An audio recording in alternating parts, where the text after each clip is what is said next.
नमस्कार मेरे जिज्ञासु दोस्तों। आज बात होगी फिल्मी दुनिया की।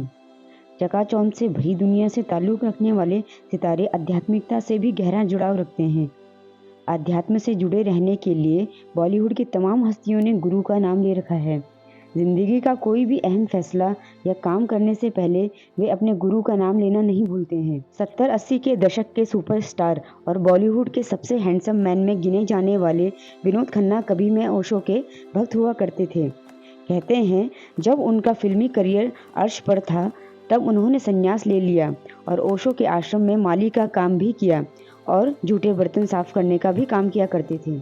पेशावर में 6 अक्टूबर 1946 को जन्मे विनोद खन्ना के पिता बिजनेसमैन थे। कपड़े डाई और केमिकल्स का काम किया करते थे। 1947 में भारत पाकिस्तान का बंटवारा होने के बाद वे बम्बई आ गए। बॉलीवुड के सबसे हैंडसम मैन में गिने जाने वाले विनोद खन्ना ने अपने करियर की शुरुआत विलन से की थी। विनोद खन्ना का फिल्मी सफ़र 1968 में शुरू हुआ था। उन्होंने सुनील दत्त की फिल्म मन का मीत से बॉलीवुड में एंट्री ली। उनके रोल की जमकर तारीफ भी हुई थी। इसके बाद फिल्म मेरा गांव मेरा देश में डकैत की भूमिका से भी उन्हें दर्शकों का खूब प्यार मिला। विनोद खन्ना की बढ़ती लोकप्रियता के कारण फिर उन्हें लीड हीरो के रोल भी मिलने लगे। अमर अकबर एंथनी, मुकद्दर का सिकंदर, द बर्निंग ट्रेन जैसी कई शानदार फिल्में उन्होंने की। विनोद खन्ना का करियर एक तरफ पीक पर था और उनके सामने फिल्मों के ऑफर्स की लाइनें लगी रहती थी। इसी बीच उनके संन्यास लेने की खबरों ने इंडस्ट्री और उनके फैंस के बीच भूचाल ला दिया था। बॉलीवुड के लेजेंडरी एक्टर विनोद खन्ना की लाइफ किसी फिल्मी कहानी से कम नहीं है।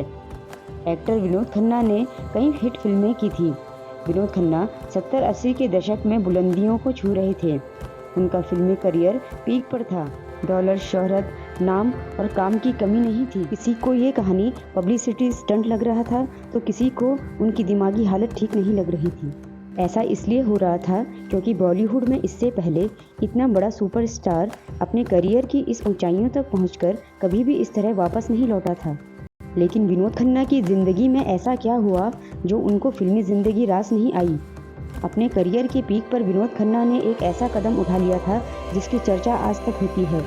बॉलीवुड के टॉप के एक्टर रहे विनोद खन्ना ने अपने करियर के पीक पर सब कुछ छोड़ संन्यास ले लिया था और वे ओशो के अनुयायी बन गए थे। लेकिन इसकी एक बहुत बड़ी कीमत विनोद खन्ना को चुकानी पड़ी थी।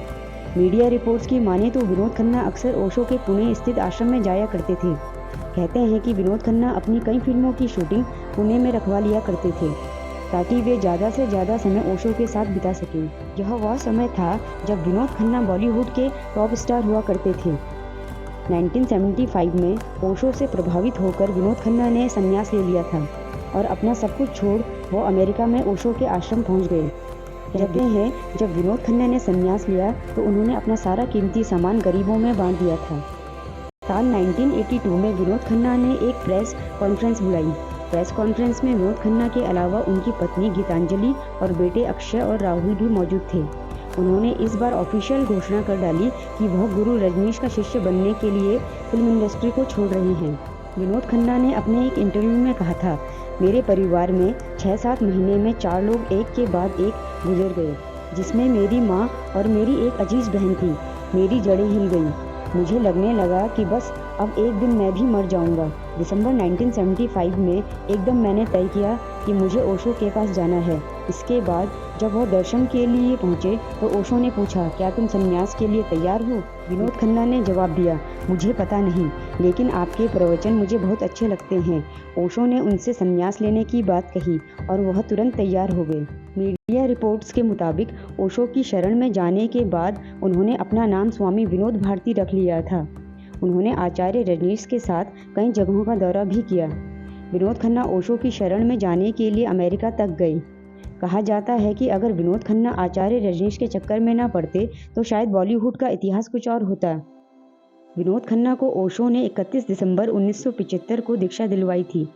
बताते हैं कि विनोद खन्ना ओशो आश्रम में माली का काम किया करते थे। वहीं वे जूठे बर्तन और टॉयलेट साफ करने का काम भी किया करते थे। हालांकि अमेरिकी सरकार द्वारा ओशो के आश्रम को बंद करते ही विनोद खन्ना भारत वापस चले आए थे। बताया जाता है कि ओशो की एक कहानी सुनकर वो बहुत प्रभावित हुए थे। इस कहानी में एक चोर भागता हुआ निकल जाता है। वहाँ एक जैन गुरु ध्यान लगाकर बैठे हैं। और पुलिस आकर उन्हें ही चोर समझकर पकड़ ले जाती है। गुरु को जेल में बंद कर दिया जाता है, लेकिन गुरु यह नहीं बताते हैं कि मैंने चोरी नहीं की। अब जेल में भी गुरु ध्यान में लीन रहते थे और उन्हें देखकर कई और कैदी भी ध्यान करने लगे। इसके बाद 3-4 साल बाद असली चोर पकड़ा गया और पुलिस ने जैन गुरु को छोड़ दिया। पुलिस ने कहा, हमें माफ़ कर दें। गुरु ने कहा, नहीं, अभी मुझे मत छोड़ो, क्योंकि मेरा काम पूरा नहीं हुआ है। यह कहानी ओशो ने कही थी। हम सभी जेल में हैं, कोठरी में हैं। हम सभी 7x7 की कोठरी में हैं, चाहे वो जेल के अंदर हो चाहे बाहर हो। जब हम समग्रता से काम नहीं करते, तब तक कोठरी से बाहर नहीं हो सकते हैं। विनोद खन्ना ने इसे लेकर कहा था, यह कहानी मेरे भीतर गहरे प्रवेश कर गई है। मैं अपने को और दूसरों को भी कोठरी में बंधा देखने लगा। मुझे यह भी दिखाई दिया कि मैं अभिनय में सब कुछ दांव पर नहीं लगा सकता। फिल्मी गीतों के प्रति मुझे भीतर से लगता था, क्या बकवास है। मेरे किरदार हो, मेरी फिल्मों की कहानी हो, डायरेक्शन हो, हर चीज़ में मेरी नापसंदगी बनी रहती थी। विनोद खन्ना को ओशो के आश्रम तक महेश भट्ट ने पहुंचाया था। वहां 4-5 साल वक्त बिताने के बाद वह वापस भारत लौट आए।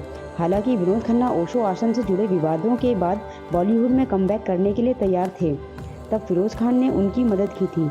साल 1987 में विनोद खन्ना ने फिल्मों में दोबारा वापसी की। कहा यह भी जाता है कि जिस समय विनोद खन्ना अध्यात्म की ओर मुड़ रहे थे, उस दौरान उनकी वाइफ गीतांजलि के साथ उनके मतभेद भी चल रहे थे। विनोद के इस फैसले से उनकी पत्नी नाराज थी। विनोद खन्ना घंटों सेट पर काम करते थे और पैकअप के बाद रोज शराब पीना शुरू कर दिया था। उन्हें गुस्सा बहुत आता था। यही वजह है कि वह लोगों से आते जाते रास्ते में लड़ते रहते थे। खुद को सुधारने के लिए उन्होंने योग का सहारा लिया, मेडिटेशन भी शुरू किया। तभी उनकी मुलाकात आचार्य रजनीश से हुई और फिर सब कुछ बदल गया। विनोद खन्ना ने उस वक्त फैसला लिया कि वह मुंबई का ग्लैमर छोड़कर पुणे में कोरेगांव पार्क, जहां रजनीश का आश्रम स्थित था, में रहेंगे। बाद में विनोद खन्ना ओशो के अमेरिका स्थित रजनीशपुरम आश्रम चले गए, लेकिन अमेरिका की सरकार द्वारा ओशो के रजनीशपुरम आश्रम को बंद करते ही विनोद खन्ना वापस भारत चले आए थे। भारत आकर विनोद खन्ना पर मुसीबत आ पड़ी। विनोद खन्ना की वाइफ ने उन्हें तलाक दे दिया था। कहा जाता है जब विनोद खन्ना एक के बाद एक हिट फिल्में करने लगे, तब लोगों ने कहना शुरू कर दिया था कि अमिताभ बच्चन का करियर अब खतरे में है। 70-80 के दशक में जब अमिताभ बच्चन एक के बाद एक हिट फिल्में दे रहे थे, तब विनोद खन्ना ने ऐसा सिक्का जमाया कि अमिताभ बच्चन का स्टारडम हिलने लगा था। उनका करियर पीक पर था। अमिताभ बच्चन और विनोद खन्ना ने साथ में कई यादगार फिल्में की, जैसे हेरा फेरी, खून पसीना, अमर अकबर एंथनी, परवरिश, मुकद्दर का सिकंदर। अपनी स्क्रीन प्रेजेंस में विनोद कहीं कहीं अमिताभ को ओवर पावर भी करते थे। अमिताभ लगातार फिल्में करते गए और विनोद खन्ना अपनी आध्यात्मिक खोज के चलते अनियमित और अमहत्वाकांक्षी रहे। माना गया है कि वे फिल्में छोड़ अमेरिका नहीं जाते तो आज अमिताभ बच्चन के बराबर महानायक का रुतबा होता। विनोद खन्ना ने 1987 में आई अपनी फिल्म इंसाफ से बॉलीवुड में दोबारा डेब्यू किया। विनोद खन्ना के दोबारा फिल्म इंडस्ट्री में आने से अमिताभ की फिल्में फ्लॉप जाने लगी और उन्होंने करियर में विराम ले लिया। लेकिन कौन बेहतर था वाली डिबेट में लोग और फिल्म जर्नलिस्ट जैसा सोचते हैं, वैसा विनोद खन्ना नहीं सोचते थे। उनसे पूछा भी गया कि आप अगर बॉलीवुड नहीं छोड़कर जाते तो बच्चन के सबसे मजबूत प्रतिद्वंदी होते। इस पर खन्ना ने कहा था, नहीं, ऐसा नहीं है। बच्चन की लोकप्रियता हमेशा से थी। उनका करियर बहुत ही अद्भुत रहा है। विनोद खन्ना ने साल 1990 में अपने से 16 साल छोटी कविता दफ्तरी से दोबारा शादी रचाई। विनोद खन्ना एक सफल राजनेता भी थे। साल 1997 में गुरदासपुर से बीजेपी के टिकट पर लोकसभा का चुनाव लड़ा और जीत भी गए। साल 1999 में दोबारा जीत हासिल की। अटल सरकार में उन्हें संस्कृत और पर्यटन मंत्रालय विभाग सौंप दिया गया।